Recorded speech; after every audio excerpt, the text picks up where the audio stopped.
Bismillahirrahmanirrahim. Assalamualaikum warahmatullahi wabarakatuh. Innal hamdalillah, salatu wassalamu ala Rasulillah wa ala alihi wa sahbihi wa mawala. Rabbi shrah li sadri wa yassir li amri wa hlul 'uqdatam min lisani yafqahu qawli. Rabbi zidna ilman warzuqna fahman. Yang pertama, alhamdulillah, segala puji hanya milik Allah. Kita diberikan nikmat dan anugerahnya pada kesempatan hari ini. Kita bisa melaksanakan salah satu rangkaian ibadah yang diperintahkan oleh Allah dan Rasul-Nya dalam rangka kita mengisi di bulan yang penuh agung ini, supaya kita di bulan Ramadan ini mendapatkan daripada hidayah Ramadan. Karena Rasulullah mengatakan bahwa banyak orang yang gagal melewati Ramadan karena mereka hanya sebatas ritual biasa saja, tidak meningkatkan kualitas ibadah kita. Makanya konsep di dalam Ramadan ini adalah modalnya cuma dua sebetulnya hadirin, yaitu imanan wa ihtisaban. Mereka yang beriman, yang kedua ihtisab. Ihtisab itu bersungguh-sungguh dalam mencari keridhaan Allah Subhanahu wa taala. Hari ini anugerah terbesar yang Allah berikan kepada kita semua, kita bisa hadir melaksanakan salah satu rangkaian ibadah di bulan Ramadan. Diberikan kemudahan oleh Rasulullah bahwa kita akan melaksanakan Qiyamul Lail, ya, yang disebut tarawih. Tarawih itu santai, ya, tapi kita juga melihat jamaah, ya. Mudah-mudahan kepada Allah Subhanahu wa taala kita sudah melewati 9 hari, ya.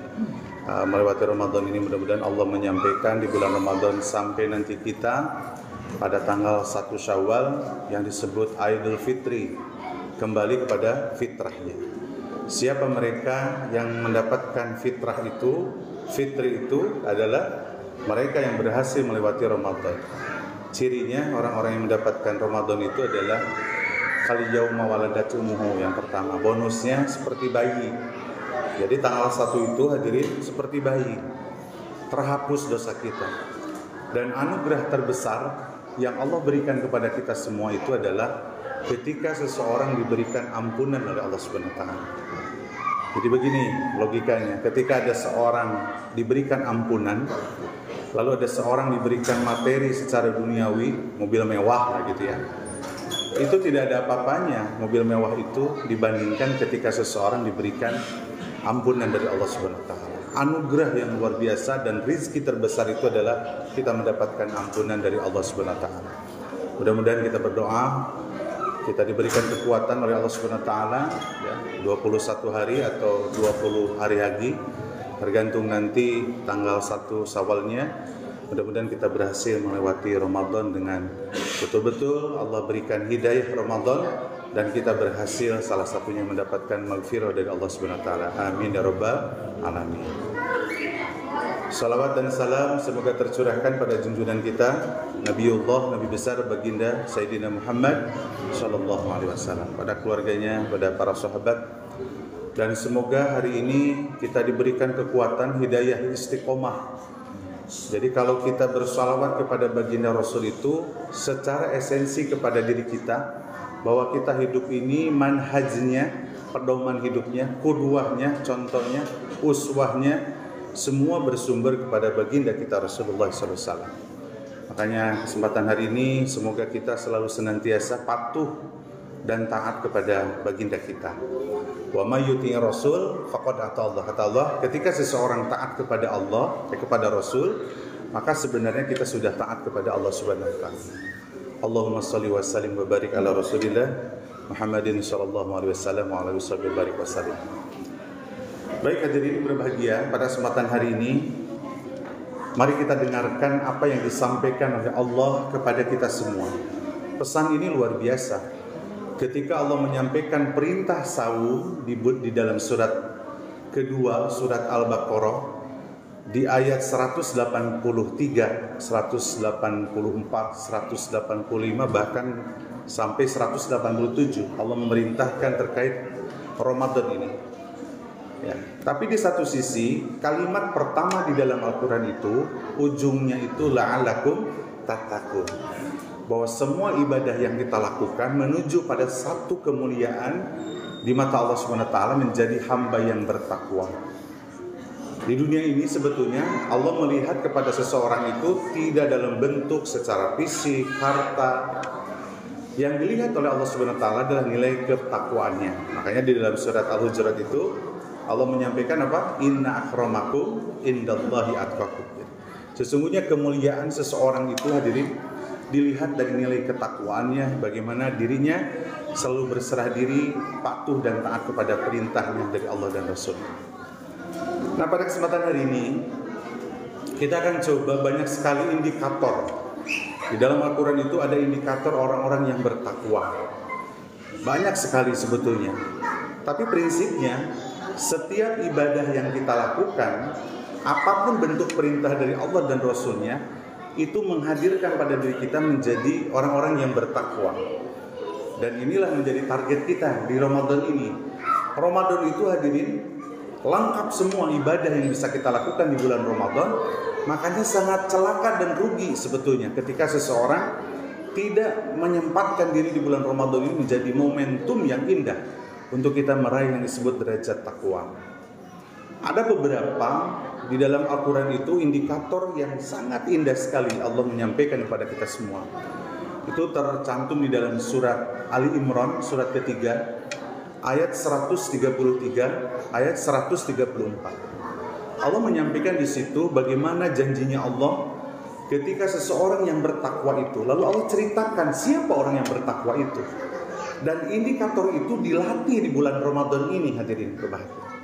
Makanya siapa yang melengkapkan dirinya untuk masuk pada indikator itu, berarti dia berhasil tuh meraih Ramadan dan meraih derajat takwa. Allah menyampaikan gini, A'udzubillahi minasyaitonirrajim. Ini ayatnya sudah terkenal.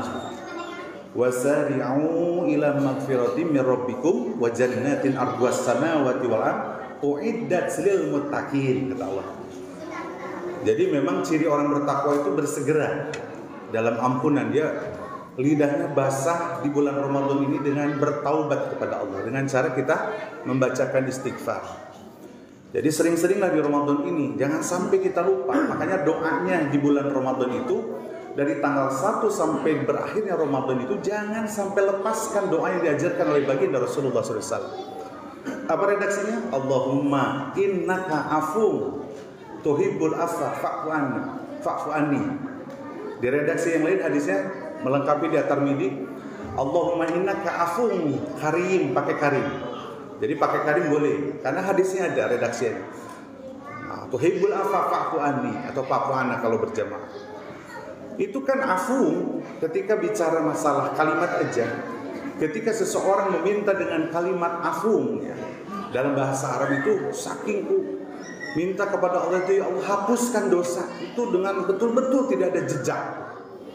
Beda ketika Allah melihatnya dalam kalimat maghfirah seperti astaghfirullahaladzim.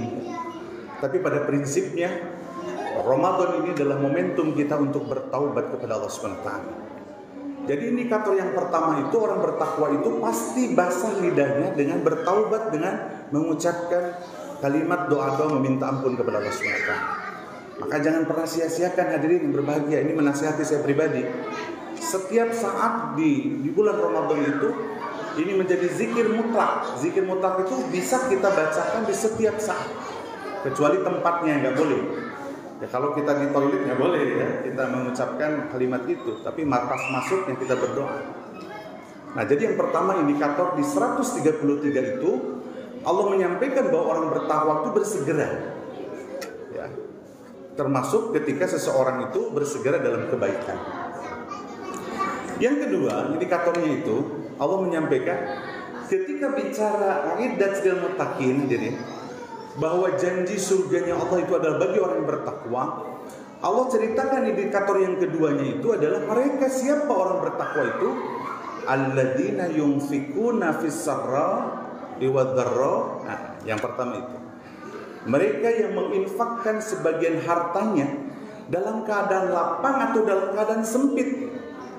Ini hadirin, coba kalimatnya itu ketika Allah menyampaikan bahwa seseorang dalam dirinya merasa bahwa ketika Allah berikan kenikmatan yang disebut harta, kenikmatan dalam bentuk jabatan, pokoknya banyak kenikmatan yang dia terima.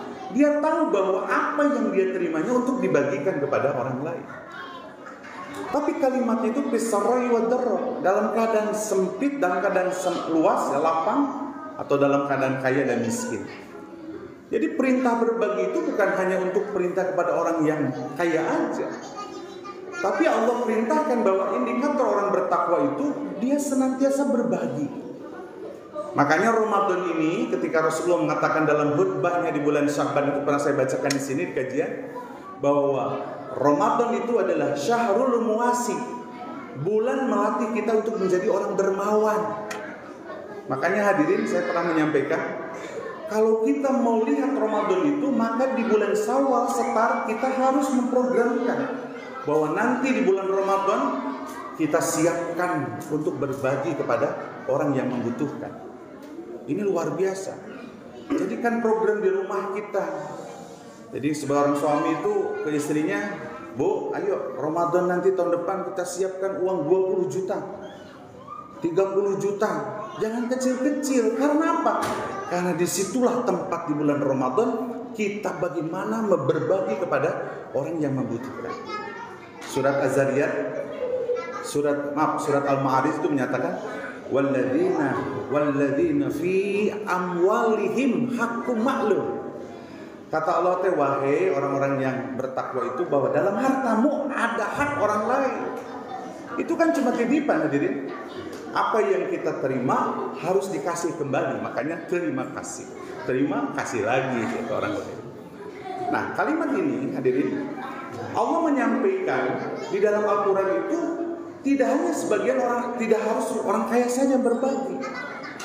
Makanya orang yang miskin pun itu kita harus programkan. Yang membedakan kan cuma besaran dan waktu. Kalau orang kaya bisa setiap hari berbagi, bisa setiap minggu berbagi, bisa setiap 2 minggu, bisa sering. Tapi orang yang tidak mampu bisa dia sebulan sekali. Besarannya pun tidak sesuai dengan kemampuan aja. Makanya kenapa umat Islam di Indonesia itu kemiskinannya itu turun 7 turunan. Karena kalimatnya begini hadirin. Orang-orang miskin itu ngomongnya gini, boro-boro buat sedekah, boro-boro buat infak tuh. Dahar wae susah kita tekan gitu kalimatnya. Makanya disitulah nanti pasti kakeknya miskin, dianya miskin, cucunya miskin, cicitnya miskin. Kalau punya prinsip begitu. Karena di dalam Al-Quran itu orang bertakwa itu dia selalu berbagi. Cuma yang membedakan besaran dan waktunya saja. Makanya ketika kesempatan kita mengumpulkan infak sedekah yang kita harus berbagi kepada orang lain, maka kita sesuaikan kemampuan kita. Tapi kita adalah memang harus berbagi. Itu ya, hadirin. Bahkan di dalam hadis qudsi ini kalimatnya, ketika seseorang melakukan ibadah sholat saja, ini bagi yang suka sholat nih, hebat, mantap, sudah sholatnya juga hebat, karena itu kewajiban kita. Tapi kata Rasulullah dalam hadis qudsi, Allah menyampaikan, seseorang ketika dirinya diterima sholatnya, ibadah itu kan harus berdampak, hadirin. Harus ada dampak dari sholat, ruku, sujudnya kita itu. Apa yang tujuan daripada sholat itu? Sebetulnya untuk membunuh sifat sombong sebetulnya. Pernah hadirin menghitung takbirnya pada saat sholat tadi? Pertama Allahu Akbar, apa terjemah Allahu Akbar itu? Allah Maha Besar. Al-Kibru itu sombong, dan memang hanya Allah yang boleh sombong. Kita mah nggak boleh. Makanya di dalam hadis itu ada indikator di mana seseorang itu diterima sholat kita. Ruku sujudnya hebat, dampak pada diri kita. Apa kata Rasulullah dalam hadis qudsi itu? Allah menyampaikan, pertama, memang ta'aduma li adomati. Jadi sholat itu melahirkan tawadu, rendah hati, tidak sombong, tidak meremehkan orang, gitu ya. Yang kedua, wafat koli-kolihi, terjaga lisan. Ini orang yang suka sholat kalau ngomongnya masih kotor, ya. Menghina orang, nyakitin orang, ngomongnya gayanya, itu sholatnya belum berdampak kan ini. Justru ketika dia sholatnya hebat di mata Allah Subhanahu Wa Taala, maka perilakunya itu pasti lisannya terjaga. Wahafidh lisan. Makanya Rasulullah itu mengatakan apa dalam hadisnya? Tuba, berbahagialah. Siapa ya Rasulullah? Bahagia itu adalah mereka yang menjauh, adalah mereka yang menjauh. Ini hati-hati. Dari dampak ibadah itu harus santun, qaulan karimah, kata-katanya harus mulia. Ya, ini mau kita mau gitu ya sholat, yang ngomong miring hati, ngomong bertetangga ya, dosanya 10 kali lipat ya, nyakitin tetangga, dosanya gegabah itu 10 kali lipat dari dosa ghibah ya. Naudzubillah min dzalik. Makanya Rasulullah mengatakan sampai begitu. Dan yang terakhir itu kata dalam hadis itu, dampak dari sholat itu adalah dermawan, wa rahimal miskin di dalam hadis itu, memiliki kasih sayang. Makanya kalau ada orang yang masih suka sholat, tapi sifat dalam dirinya ada bakhil, pedit, koret, meregese, ya, berarti sholatnya belum membunuh tuh sifat-sifat itu. Karena lahirnya dari sholat itu adalah kedermawanan, jiwa sosialnya tinggi, empatinya hebat. Ada orang tuh kan di masyarakat begitu ya, kepedulian gitu, tapi sholatnya hebat. Berarti sholatnya belum berdampak. Senyuman, ya, sedekah. Al-kalamul hasanah, kalimat yang baik sedekah. Rasulullah kan begitu. Coba bayangin. Makanya indikator orang bertakwa itu adalah mereka yang senang berbagi. Berbagi itu tidak perlu harus duit aja. Senyum aja itu sudah sedekah. Kata-kata yang baik pun sudah sedekah. Gitu ya. Itu yang pertama. Yang kedua, yang ketiga, Allah menyampaikan di dalam surat Ali Imran, nanti dibaca lagi, Ali Imran surat ketiga ayat 134-nya, bahwa hasil daripada Ramadan dilatih menjadi orang bertakwa itu adalah yang ketika wal kadibinal ghaid, bisa menahan amarah. Nih, pernah tahu nggak? Surga itu ada berapa pintu? Ada 8 pintu. Pernah nggak kita searching di Google lah, ya? Pernah tahu atau dengar dari ustadz-ustadz? 8 pintu itu apa aja sih? Kan perlu tahu tuh, kita kan mau masuk surga. Kita kalau ditanya, tahu nggak 8 pintu surga? Tuh, paling penting mah nama masuk surga gitu ya.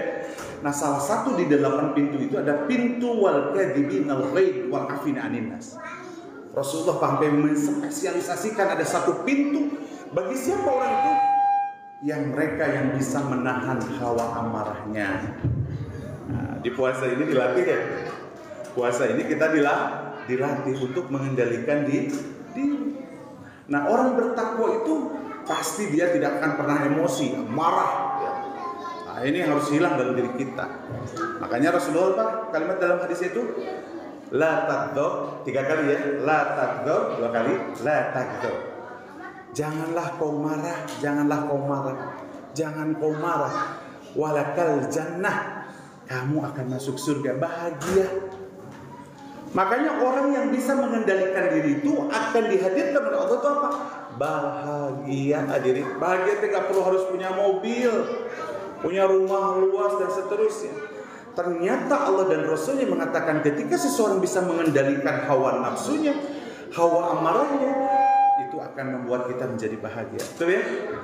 Surat An-Nazi'at surat 79. Allah menyampaikan wa amma man khafa maqama rabbih wa nahan nafsa anil hawa. Barang siapa yang bisa yang takut kepada Allah dan mengendalikan hawa nafsunya. Apa kalimat dalam Al-Quran itu? Fa innal jannata hiya maut, tempatnya bahagia. Dan orang yang enggak bahagia mah pasti yang enggak bisa mengendalikan diri, apalagi hawa nafsunya. Paha yang gede, kekuatan pusing, stres akhirnya. Ayo pusing. Inginnya seperti orang lain, matanya tuh larak-lirik. Akhirnya apa yang terjadi? Tidak akan pernah bahagia. Maka kalimat yang harus dibangun pada diri kita, bahagia akan hadir pada seorang hamba ketika bisa mengendalikan hawa amarahnya, hawa nafsunya. Itu pesan dari Allah dan Rasulnya. Dan yang terakhir, wal afina anin nas. Ciri orang bertakwa itu Allah menyampaikan dalam surat Ali Imran itu dia pemaaf. Jadi kalimat-kalimat yang gini tuh harus dihilangkan, hadirin. Pokoknya mah saya mah jeung si eta mah moal dimaafkeun seumur hidup saya. Mau dibilang mindari kita ngomong kayak gitunya. Eta geus putus geus urat dirinya, urat sosialnya geus putus ya. Sampai ngomong begitu. Orang bertakwa itu memaafkan dan selalu meminta maaf. Luar biasa. Makanya setiap ketemu orang itu bersalaman, meminta maaf ya. Maafin saya ya kalau ada kata-kata kurang berkenan, takut menyakitkan. Apalagi bicara dosa ghibah bisa terhapus kalau kitanya meminta maaf. Jangan gengsi kalau kita udah salah itu datangi dong, maafin ya kemarin saya ngomongin kamu, maafin. Mudah-mudahan Allah kasih hidayah supaya saya tidak ghibah lagi. Karena memang indikator orang bertakwa itu adalah mereka sangat luar biasa dalam memaafkan kepada sesamanya. Dan yang terakhir dalam ayat itu diakhiri dengan wallahu yuhibbul muhsinin. Allah itu sangat menyukai orang yang berbuat kebaikan. Demikian bisa disampaikan hadirin berbahagia. Semoga Ramadan tahun ini melahirkan sosok-sosok pribadi yang tadi ya. Taubat, istighfarnya harus hebat nih. Jangan nyepelein tuh, karena anugerah terbesar yang Allah berikan kepada seorang hamba itu adalah ampunan dari Allah. Kejar tuh. Kedua, harus dermawan. Ramadan melatih dermawan nih. Yang ketiga, Ramadan melatih mengendalikan diri dari hawa amarah, hawa nafsu syaitan. Dan yang terakhir, Allah menyampaikan kita harus menjadi orang yang pemaaf dan memaafkan kepada sesama manusia. Dan Allah mencintai orang-orang yang berbuat kebaikan. Demikian bisa disampaikan, semoga bermanfaat. Itu pesan buat saya pribadi dan untuk kita semua. Dan itu semua apa yang disampaikan oleh Allah dan Rasulnya.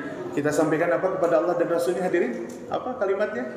Ya Allah, ya Rasul, sami'na, kami dengar ya Rasul, kami dengar ya Allah, wa ata'na, kami akan taat. Berusaha, bismillah ayo. Masih ada kesempatan 20 hari, 21 hari, kecuali mau 29 30 ya, nanti tergantung kementerian, bahwa kita masih bisa memproses Ramadan ini supaya kita sukses di mata Allah Subhanahu wa taala. Demikian aku qouli hadza wa astaghfirullah wa lakum subhanakallahumma wa bihamdika asyhadu an la ilaha illa anta astaghfiruka wa atubu ilaik. Aku qouli hadza wa astaghfirullah wa lakum. Wassalamualaikum warahmatullahi wabarakatuh. La ilaha illallah wa la syarika lahu